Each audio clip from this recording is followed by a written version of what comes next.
steht her mit der Driskis und wart ob Erlösung. Das Kühlwasser koch in der Sonne Anfang Mai 30 Grad. Am Rettungsjahrsbilde hat er sich auch brav dran beteiligt. Und für jeden, der nicht blicken, der noch ein Leeschub parat. Vom würdigen Blick anderer Lück, det her sich ernähre.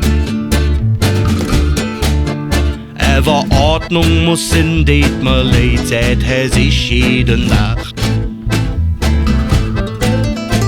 Und ich stand da neve und wies in der Altanstellwöche.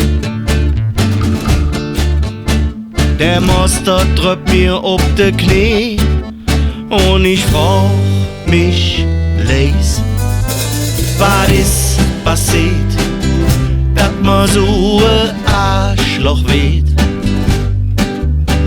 Und wie wird man mit all der Zeit in der Mule so alt?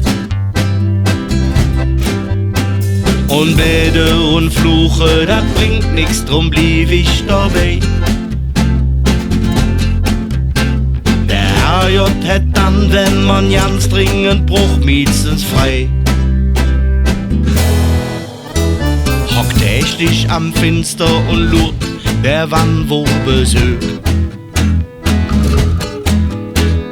Wann steht de Norberschaft ob und wann weht se möd?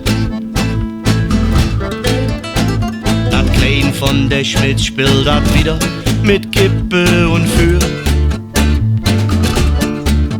Und die Schmitz an von nix, denn dat Klein ist mit'm Hund für de Tür.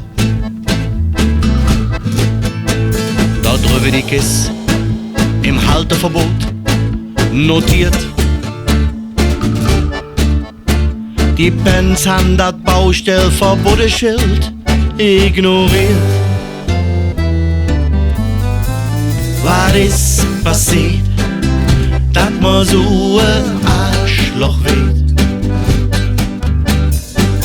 Wird man mit all der Zeng in der Mule so alt? Und Bete und Fluche, das bringt nix, drum blieb ich dabei.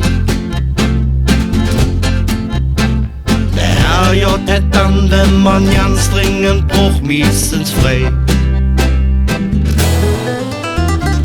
Ja, Frau Schmitz, gehen Sie mal wieder ein Rindchen mit dem Hund, ja? Haben Sie auch die Kackbeutelchen dabei, Sie wissen ja, ne? Der Kacker in der Beutel zu, aber die Mülltonne, ne? Ja. Was ist da hinten? Was? Murat, geh sofort von der Wiese runter, das ist keine Spielwiese. Geh sofort da runter. Mensch, was ist hier wieder los? Wie ruhig ist da nicht? Also, ne, was denn anderes? Was ist passiert, dass man so ein Arschloch weht? Und wie wird man mit all der Zeng in der Mule so alt? Und Bete und Fluche, das bringt nix, drum blieb ich dabei. Der Herr J hätt dann, wenn man ganz dringend braucht, meistens frei.